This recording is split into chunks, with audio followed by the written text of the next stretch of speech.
Welcome, everyone, and thank you for tuning in to the 2021 Economic Outlook Luncheon event. I'm Jenna Armstrong, CEO of Partnership Lake Houston, and we're glad to have you here today, especially after last week's events.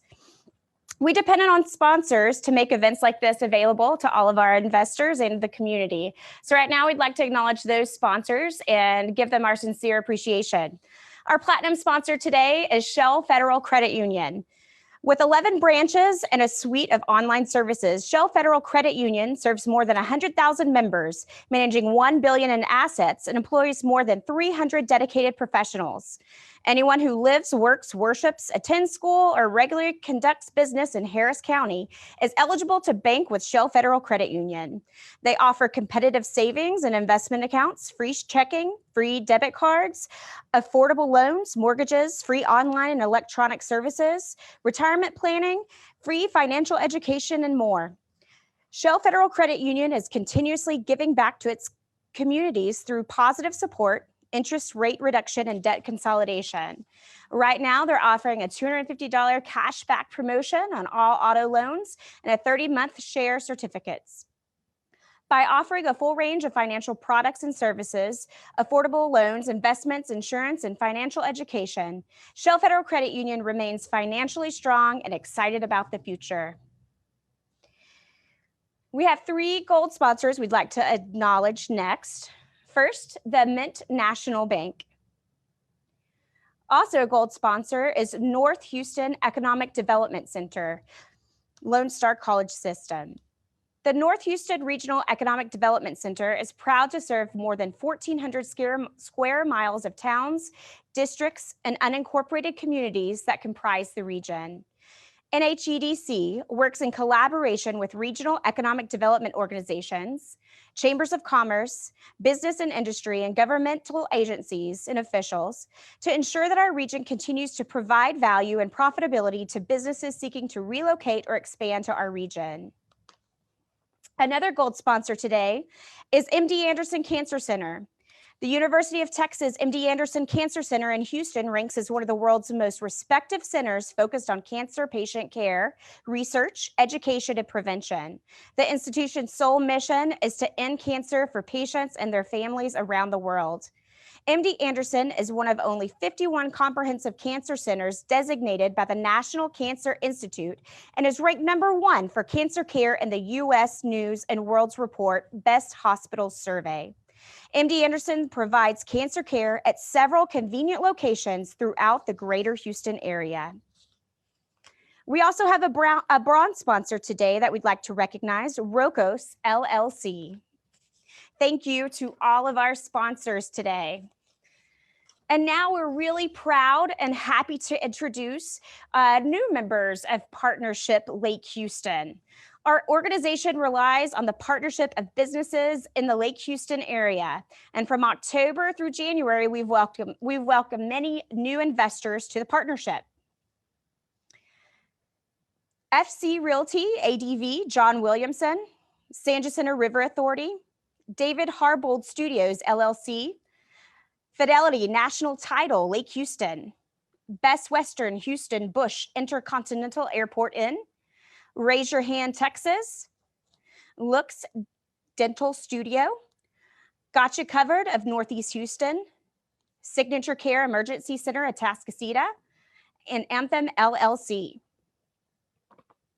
We'd also like to welcome Dry Clean Supercenter at Atascocita, the Arc Bakery and Cafe, Net Blaze LLC, American Fire Protection Group, Veril Drill Bits, ASI Sign Systems, Zoraya Houston Realtor, Dream Homes with Shauna Spoor, and First Service Credit Union.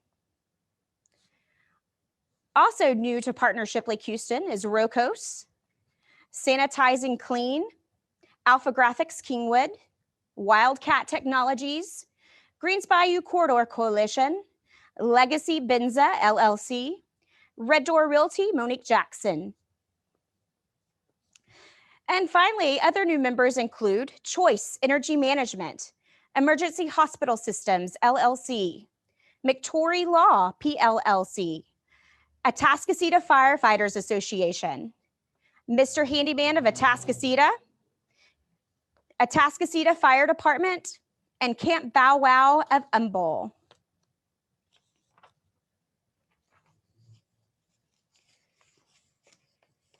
And now for the big show. We'd like to introduce today's keynote speaker, who you've all been waiting for.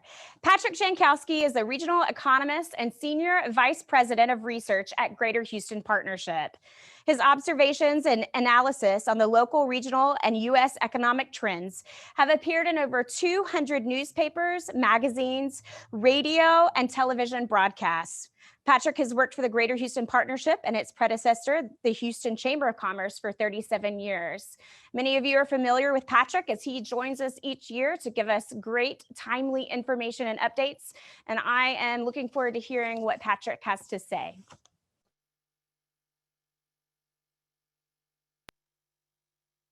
Great. Thank you so much for having me out again. I love talking to you guys out at Lake Houston. I actually wish I was out at the lake. I can remember those wonderful vistas, staring out the windows and looking at the golf course and the ponds and the different times I've come out there and the time I've been to the airport. So I miss coming out to see you guys, and I'm hoping that this time next year, if I'm invited back, I'm not sitting in my home office talking to you guys. I'm standing at a podium and I've just enjoyed a nice piece of cheesecake before I get up to speak. So, but things are getting better. Let me get my slides up, and you can see, this is the real issue we have right now. It's with this guy right here that you see on the screen, the COVID-19 virus. The good news out there is the pandemic does seem to be in retreat. Things are not as bad as they were, especially not as bad as they were back in October, November. New cases, they tend to be plummeting downward. There are fewer Americans that are hospitalized. Death rates still high, but they're beginning to decline. The vaccine rollout seems like we're getting a little bit better with it each week. Overall, not to deny, the situation is still bad. We still have some challenges out there. There are over 100 million people across the world have become affected with it, and almost 2.5 million have died. And there's some concern about the new variants out there and how contagious they are. But as long as we wear our masks, as long as we social distance, as long as we continue with the vaccine program, there's hope out there, and things will continue to get better. But in the meantime, especially, gosh, if you think about the way the world looked back in March and back in April, we were so worried about this virus and what it was going to have. We took a pretty drastic action.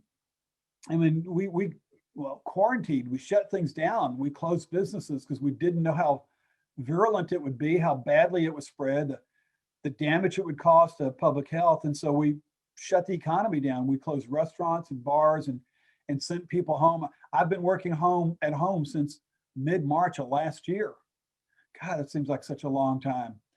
And this shutdown, whether it was temporary or whether we work from home, it did have an impact on the economy. And you can see it there. These are US figures. You can see the US GDP fell by $1.9 trillion over the pandemic. We saw jobs lost, over 22 million jobs lost, and over 140,000 businesses closed during the height of the pandemic. And as I said, things are getting better. We're starting to see some progress. You can see it here when we started reopening in May, the middle of the second quarter. A lot of the damage had already been done in April and into May. And you can see, if you look at that first quarter, you can see we didn't shut down till mid-March, and you can see the impact it had on US GDP. And you can look there and see that second quarter, $2 trillion lost. And then we started to see some improvement in the third quarter. It kind of tapered off in the fourth, but you don't need to take a ruler to the screen. You can just eyeball it and see that we are not back to where we were with GDP in spite of the reopening of the economy.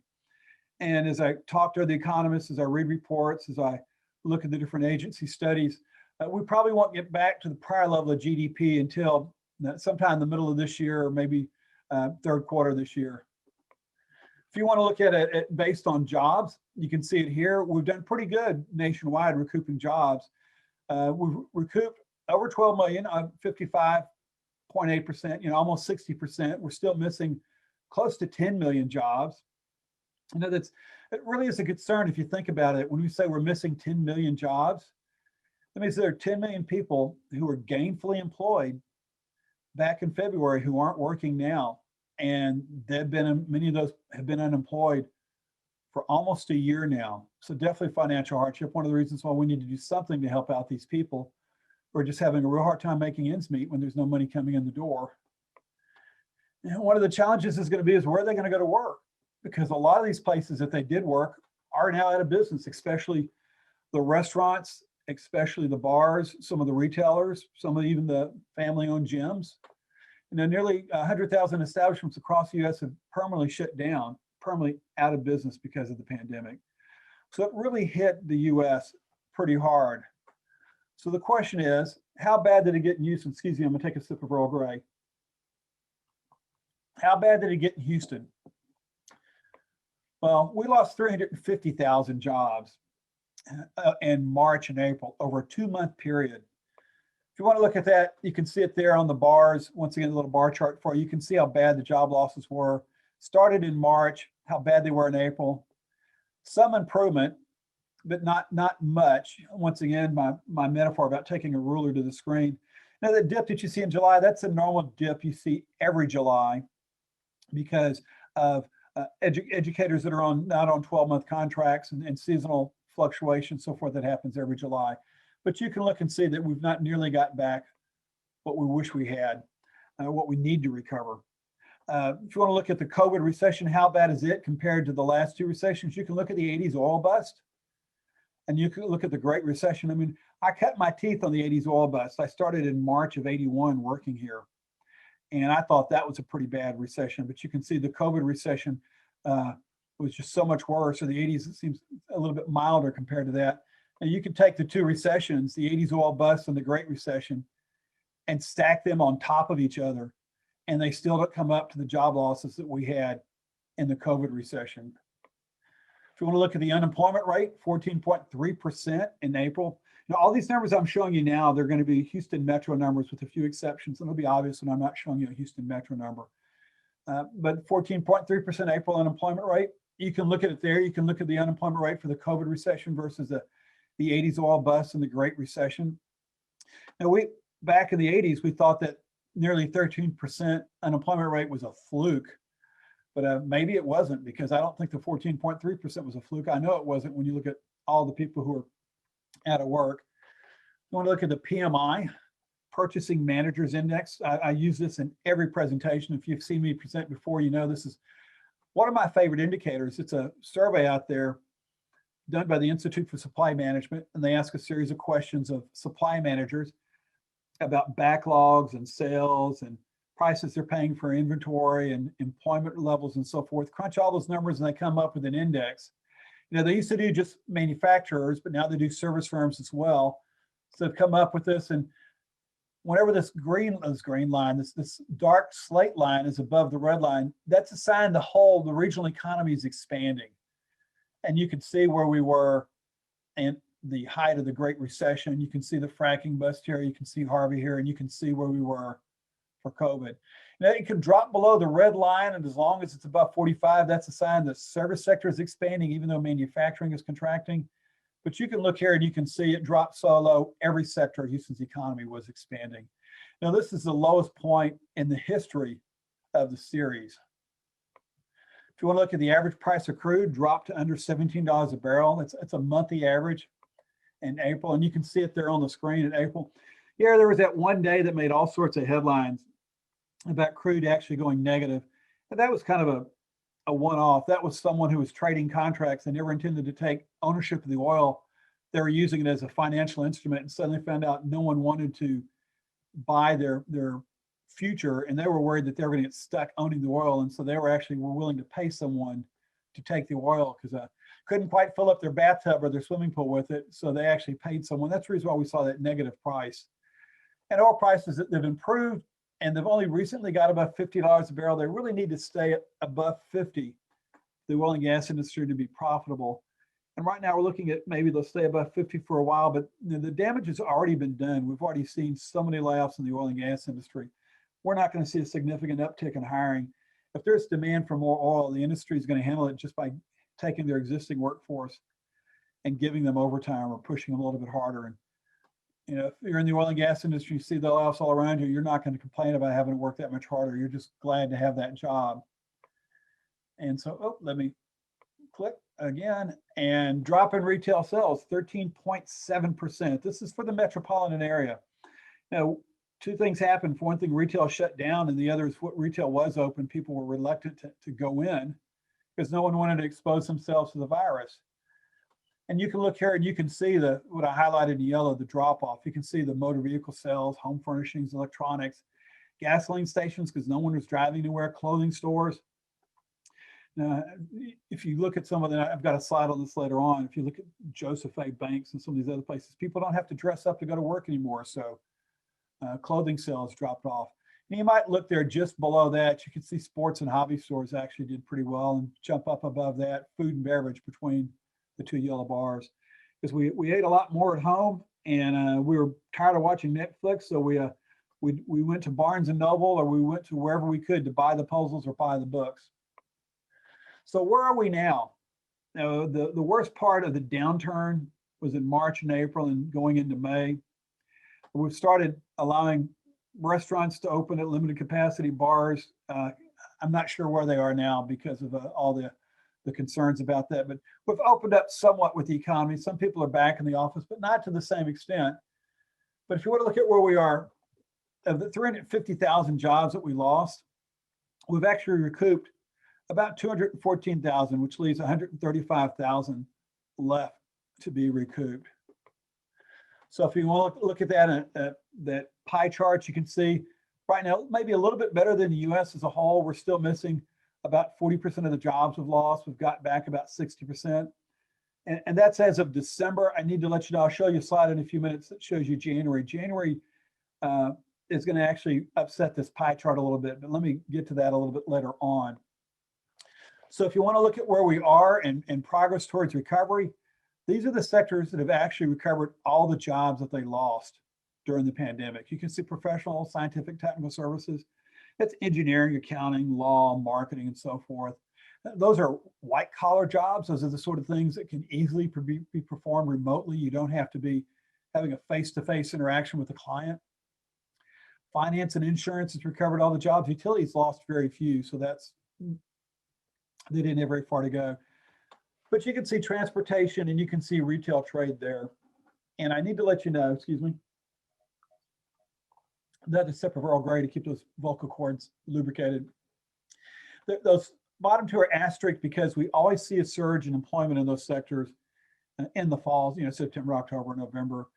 For transportation, it's the companies like FedEx and UPS and DHL that take on additional workers to handle the shipping rush that we see during the holidays. Whether it's additional truck drivers or warehouse workers, they always add. So that number is probably going to fall below 100% when we get January employment numbers. Retail trade, it's the same thing. You always see a ramp up in employment in the fall to handle the Christmas sales, and then a drop off come January. Educational services, it's private education. And so you're starting to see it's pretty close to being recovered. Administrative and support services, that's contract workers. We always see a surge in contract workers in the fall as companies are trying to take on some temporary help to handle the fourth quarter rush. Restaurants and bars, the same thing. Healthcare and social assistance, you really need to split that in two. Healthcare is doing a lot better than social assistance. Social assistance is where daycares fall. A lot of daycares had to shut down because parents didn't want to put their child in daycare during the pandemic. And other services, that's the nail salons, the barber shops, the repair shops, and so forth. I mean, the repair shops businesses slacked off because people weren't driving as much. They were having fewer accidents and less maintenance on their cars. And you get to these sectors here that are still struggling. Arts, entertainment, and recreation. And no one's going to the theater anymore. Some of the gyms have shut down. The Texans were able to put maybe 25% of their seats filled. And so that's struggling. Hotels, no one's traveling. Construction, a lot of projects have been put on hold. I don't know what's going on with government. I think there's a problem with the way the data is getting reported, and I think it's going to be revised significantly. But wholesale trade feeds into manufacturing, and manufacturing depends upon energy, and those sectors are still struggling. If you want to look at the unemployment rate, yeah, it's down from above 14%, but it's still around 8%. So it's still well above where it was at 4% prior to the beginning of the pandemic. So we see a little bit of improvement there. But this is interesting. This is a source called Opportunity Insights Electronic Tracker. And it's a data set which is being gathered and posted to the web from a group out at Harvard University. And they're tracking improvement in employment based on different sectors, on wages that are paid to the different sectors. And you can see in Harris County, the high wage sector, all those jobs that have been lost have been recouped and then some. So jobs in the high wage sector are doing better than any other sector out there. Middle wages have just got back to where they should be, but the low wage sector is struggling. Low wage sector, you can think of your typical restaurant worker or your typical retail worker. Those sectors of the economy that require face-to-face interaction, sectors of the economy where the workers rely on tips, are still struggling. Now, this is one of the things which explains why housing is doing so well, is the people who can afford to buy houses still have their jobs, and there are even more people who have jobs at this higher wage level that can afford to buy a house. While the apartment market is struggling, and there's so many incentives to get people to lease apartments because the low wage workers are struggling. You've got not only that, but the low wage workers are having a hard time paying their rent. They only put out there for 2 separate counties, actually 3. I didn't think you guys were interested in Fort Bend, but I put Montgomery County up. And you can see they didn't put the high wage, but you can see the low wage is really struggling in Montgomery County. Middle wage is doing okay. And so some of you out there, this may be reflected in the businesses and in your clientele out there that you're dealing with in that part of the region. So initial claims for unemployment, they're still elevated. They're, you can look over here, March 2000, that shouldn't be, it's March 14th versus January 14th is what that's supposed to read. It's not a year, that's a date. And you can look and see where unemployment claims were prior to the pandemic. This peak over here in April, and you can see where they were in January. So much better off than we were earlier in the pandemic, but still elevated. And the PMI, see, definitely it has improved above 50, softened up just a little bit lately, but it's still above 50, and that's a good sign. That's a sign the economy is improving, not quite as fast as we'd like. We definitely though seeing that growth. And this is what I was talking to you about about January, and the reason why I think those numbers are going to be revised somewhat as to how many we have to recover. Every January, we always see job losses. I've gone in and looked at every sector in the economy loses jobs in January, except for one. And the one sector that never loses jobs in January is accounting and bookkeeping. And I guess that's part of the ramping up to the hiring to get ready for tax season. But you see, as I talked about earlier, the retail, the restaurants, the bars, the package delivery places, and you also have the impact of people who just don't want to lay someone off prior to Thanksgiving or don't want to lay someone off during the Christmas holidays. And so some of those firing decisions are postponed until after the first of the year. You also get restructuring plans, which are put in place after the first of the year. And so that's the reason why you see this. So you're going to need to add some January job losses on top of the December gains. And that's going to end up making that pie chart look a little bit like this. We're going to be not quite half recovered the jobs that we need to recover. But you can look and see that, on average, I just put in a plug number, what I think we will probably lose, show up in the numbers as a loss. We're still going to need to recoup about 170,000 jobs. So what's the outlook look like for 21 in Houston? That's what everyone wants to know. What's it look like? We're about 6 weeks into the year. Well, the first half of the year is going to look a little bit like this on the left. We're going to be still a little bit beat up, still a little bit sloppy. Second half of the year, though, is going to look like this. We are going to be ready to just drive down the road, pedal to the metal. One of the reasons why this is because there's an awful lot of pent-up demand out there. A lot of people who want to travel, a lot of people who want to go out to their friends, to the restaurants and the bars, a lot of people who want to do things that they haven't been able to do because they've been sitting at home for the last 12, by then it'll be 18 months. Now, we are starting to see these COVID cases trending down. As you can see here, this is data that I pulled from the New York Times. So that's a good sign, but we haven't seen us trending down to where we were in the summer. We're not quite there yet. But as cases trend down, people are going to feel a little bit more comfortable going out. People are going to feel a little bit more comfortable. Businesses are going to feel better about their investment decisions. I'll talk about this. And so you're going to start to see the economy opening up, and it's going to take probably a full quarter at least. We're starting to see vaccines being rolled out. As more people get vaccinated, we're going to see us approaching or getting closer to herd immunity. But as more people get vaccines, they're going to be more willing to go out, and we can start to see people making investment decisions. By the end of the first quarter, most healthcare workers will be vaccinated. A lot of this 1A and 1B population will be vaccinated. And by the end of the first quarter, we'll probably start to see inoculations begin on the general population. And once we start to see those vaccinations on the general population, that's when you're really going to start to see this pickup in the economy. COVID cases are really going to start trending down after the end of the first quarter. Sometime around mid-year is when we're going to see what I'm expecting on this great this release of pent-up demand. Mid-year it's going to be the tipping point for the economy, because by then we would have, I'm not going to say defeated the virus, but I think we would have it under control. We'll have either herd immunity or enough people inoculated to where things will be getting a lot closer to normal. The stimulus packages that Congress has put in will bear fruit. The rest of the world will start controlling the virus. Global growth will kick in. There's going to be demand for U.S. exports as we start to see us getting control of the virus by the end of the second quarter. And that's when we're going to start to see that pent-up demand unleashed at the beginning of the first quarter. A lot of investment decisions and construction projects that have been put on hold will start up again, and you'll start to see travel resuming. You'll see it resuming domestically first, and then after that, you'll see it resuming international. But you'll start to see a lot more domestic travel after the mid part of the year.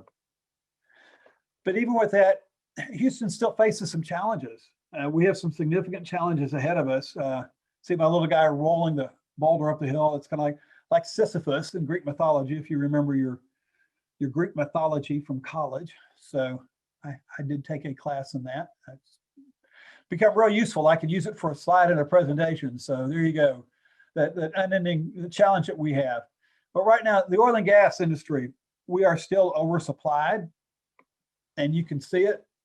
We're not seeing the sort of drilling activity we would be seeing if we weren't oversupplied. You can see how far the rig count dropped.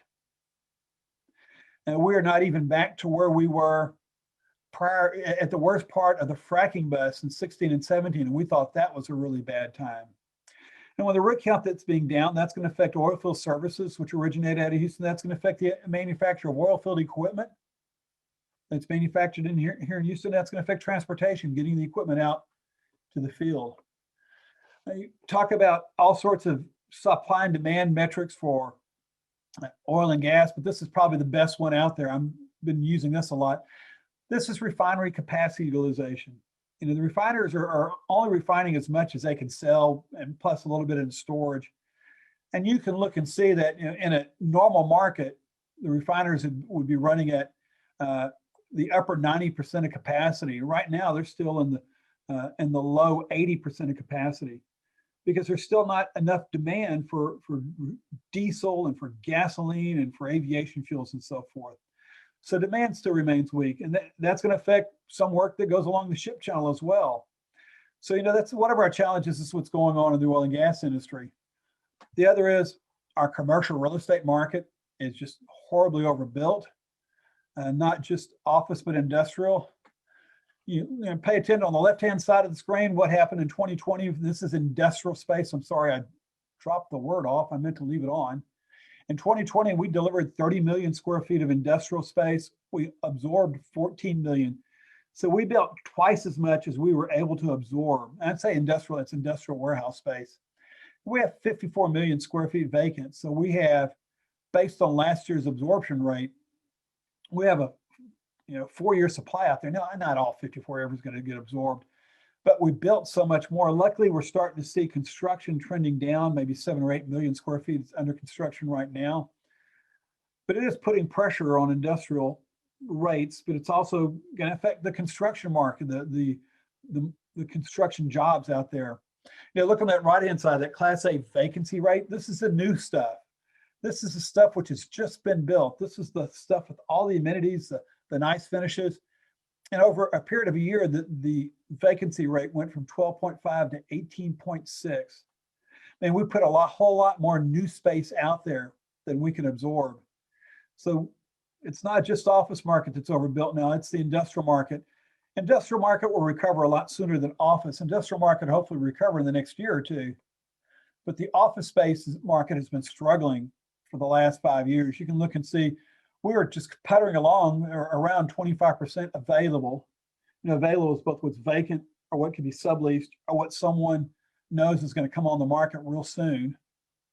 And we've been holding our own at around 25%, and we suddenly saw a shot up in the fourth quarter last year. Depending upon which brokerage firm reports you're looking at, we had negative absorption of anywhere between 3.5 to 4 million square feet of office space in the fourth quarter. So it's still going to be a while for the office market. There's still going to be some office buildings built, but only those that offer the highest level of amenities, and only when the developer has a tenant that's going to take a sizable amount of space. Gone are the days when we see 15 or 16 million square feet of office space under construction. It's going to be more like 2 to 4 million square feet, and that's going to be well into the future. If you want to look at this as a real concern, healthcare has always done well for Houston. Now, we have well over 300,000 healthcare workers in the region. But one of the challenges we're facing is that Houston has one of the lowest level of insured population in the US. I went and pulled data on the 50 largest metropolitan areas ranked by population to see what share of their population has health coverage. And of the top 50, excuse me, I need another sip of Earl Grey. Of the top 50, Houston has the lowest percent insured. That 80%, that's like saying, flip it, say it's saying 1 in 5 Houstonians has no health coverage. So for one thing, they end up in the emergency room. Like conditions get so bad when they end up in the emergency room. This becomes a burden on the balance sheets of all the hospitals out there, because by state law, if someone shows up in the emergency room, you have to treat them. And I'm concerned this is going to get worse because in the US, a lot of our insurance is tied directly to place of employment. The insurance provided by your employer. And some people, even though they were laid off, were given insurance coverage to the end of the year, or they were able to pick it up through a COBRA provision out there. But this year, we're going to see a lot of people who have COBRA benefits expired, or they lost their benefits as of January 1st because of the agreement with the employer when they're laid off. And you're going to see more uninsured out there, and that's going to weigh on healthcare going forward. And the retail sector is definitely in transition. I mean, it's old hat now to talk about online shopping replacing brick and mortar stores. And it's not just replacing the stores, but so many of those stores have gone bankrupt. You can look here, and these are stores that have operations in Houston. Some of them are very well known, have multiple locations, and some that are not as well known, but are out there that have filed for bankruptcy. Some of them are liquidating, like Pier 1. Some of them are restructuring. But the retail will never be the same. That's one of the reasons why we're still seeing an elevated number of retail employees who have not gone back to work. And that's going to have an impact on retail space out there, the ability to lease it, which is going to have the need to build new retail space, which is going to affect construction. So these things all kind of pile on top of each other. So that, and there's one other issue to talk about that it's a challenge for us. That's so much of our manufacturing is tied to energy here in this region. There's a survey that was done by the Federal Reserve Bank of Dallas, and they asked the executives in the southwest part of the US, do you think US oil production has peaked? And 2/3 of them said yes in the survey. So if they think oil production has peaked, that's not just an implication for production, that's also an implication for oil field services and for the manufacturing that supplies the oil field services. And you can even work that all the way back to the implications for what it's going to mean for office space in Houston and home sales in Houston and so forth. And so that's a bit of a challenge, especially when you look at this bar right here. What I've done is I've put energy industry employment in Houston going back to the turn of the century. Now, this is exploration, production, oil field services, oil field equipment manufacturing, engineering, pipes, valves, and flanges. We peaked in December 2014. We had a little bit of we trended down. Actually, that's not a trend, that's a plummet. I should say we trended up, and then because of the pandemic, we plummeted again, and it looks like we're stabilizing somewhere around 210,000 jobs. But basically, we have 90,000 fewer people working in oil and gas than were working 5 years ago, 6 years ago. And that has implications. I don't know where the highest paying jobs are. Well, I know where some of them are, but they don't pay as well as oil and gas. I've probably talked about this in the past. You could work in an oil stream in oil and gas, and in a blue collar job, easily make 100,000 a year, and a white collar job make 150,000 a year. And that's going to have implications for the economy for a while. And what other concern? And like I said, I'm not trying to depress you guys. I'm just trying to make sure you understand what's going out there so you can plan around it, so you can anticipate it. Is no, that's not a COVID crowd. This picture was taken well before, well before March of last year. But I wanted to, it's my transition talking about population growth. Folks, it has slowed in Houston. It's not quite as robust as it has been in the past. But right now, the housing market is benefiting from the low interest rates, and that the jobs have recovered in a lot of these higher wage areas. But we're not going to see the level of population growth we've seen in the past, and that's going to have implications for Houston's overall economic growth. So who's going to carry the burden? Thank you, Mr. Atlas. Who's going to carry the burden? Who's going to help Houston grow? You know, there are new sectors which are emerging out there. There's sectors, and they aren't going to share the burden, shoulder the burden immediately. They offer great hope for Houston and what we expect to see in Houston's economy. One of it is Midtown Fiesta.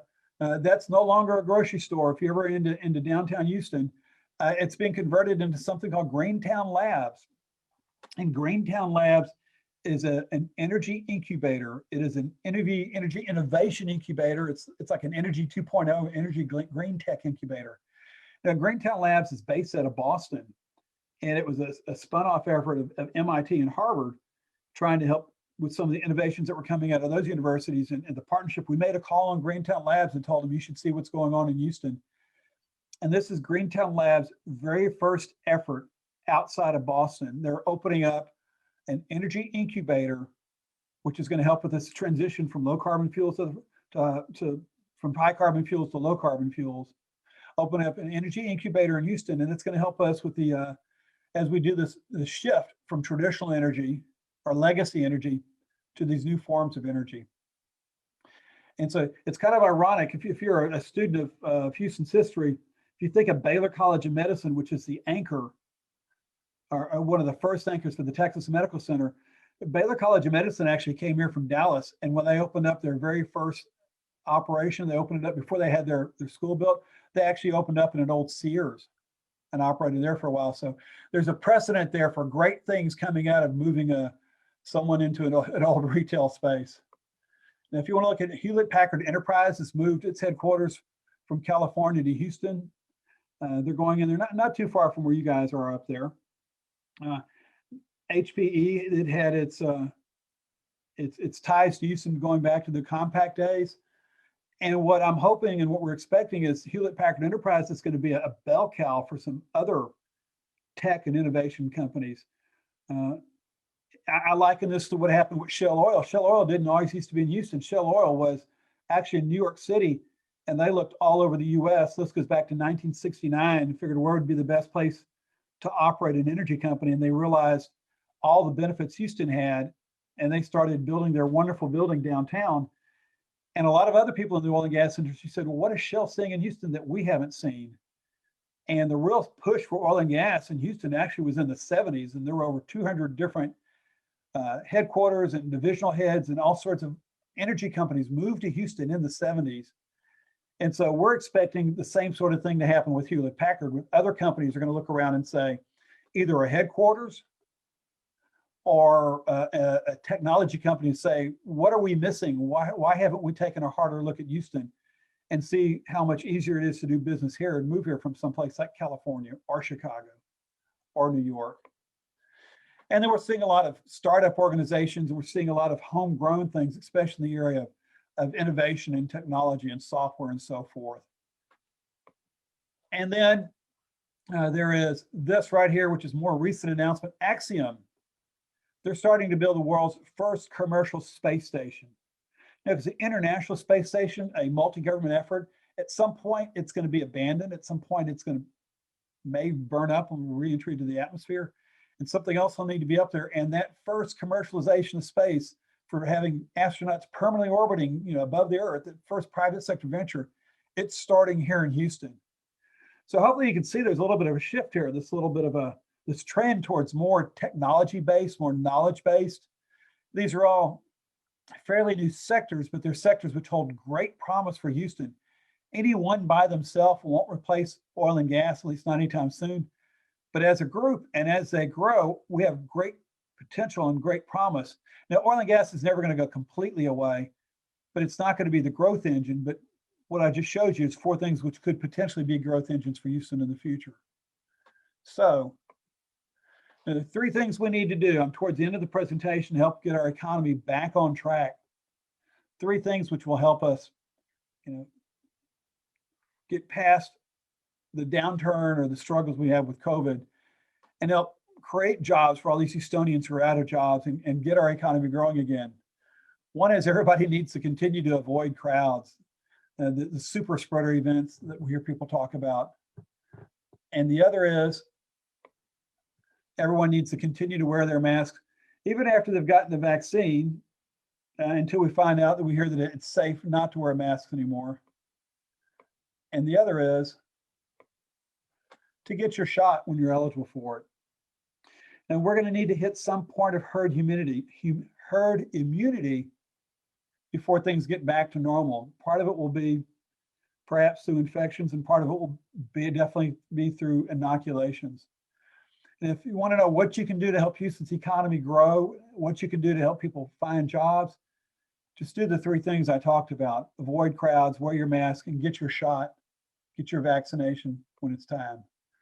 So that, I want to thank you very much. I hope I didn't scare you. Hopefully I gave you some ideas for hope. There are some great things happening out there as far as what we refer to as Energy 2.0 and HP and our innovation economy in space.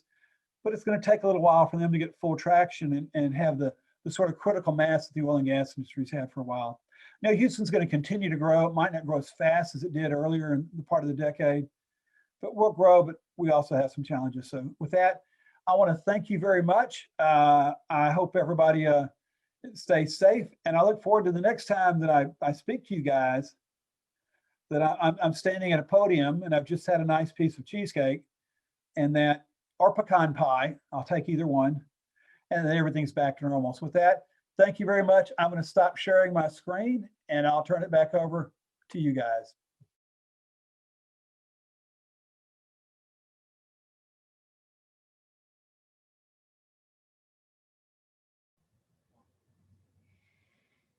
Thank you, Patrick. And we certainly look forward to seeing you in person and sharing that cheesecake with you next time. It's been two times now that we've had to do a virtual meeting with you, and we are certainly ready to see you in person and to be able to listen to you and ask you all those questions. I know it's not the most uplifting information that we'd like to hear, but it's information that we need as businesses and organizations to prepare for the year that's upcoming.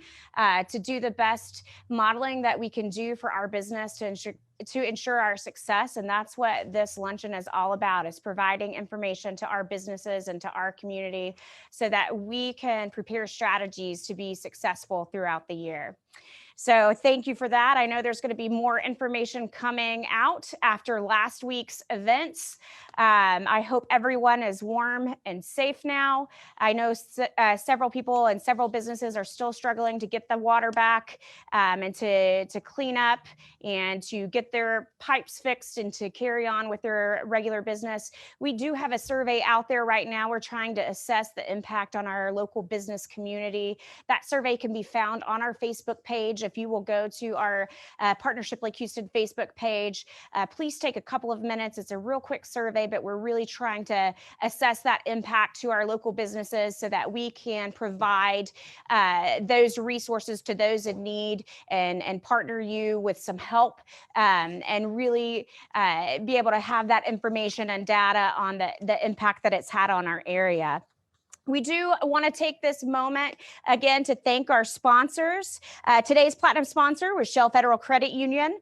Our gold sponsors was the Mint National Bank, North Houston Economic Development Center, Lone Star College System, and MD Anderson Cancer Center. And also our bronze sponsor today was Rocos LLC. Also wanted to remind you that this Thursday, we do have a Atascocita BizCom. It's at 11 a.m. We've got some really great updates coming your way. You're going to hear from TxDOT, who's going to give those FM 1960 updates. I know everybody's seeing the progress as they're traveling along FM 1960, and they want to know what's going on, what's the timeline, and what can we expect in those months upcoming. We've also got Dr. Fagan, who's going to give us an update on Humboldt ISD following the ice storms and the snowstorms from last week, as well as Harris County giving us some COVID updates. And Mike Miller from the Groves is going to be joining us. They have a new commercial development in the Groves called the Glades, which includes a commercial grocer. And so that's real exciting, and everybody wants to tune in to find out. So you can go to our website, lakehouston.org, to register. That's this Thursday at 11 a.m., Atascocita BizCom, and we're real excited about that. We're also excited, March 1st through the 31st is our Walk, Run, Discover Lake Houston, and that's presented by TACUS. That is our event. It's our virtual walk and run. You can do a 5K, 10K. You can take our challenge and run 30 miles in 30 days.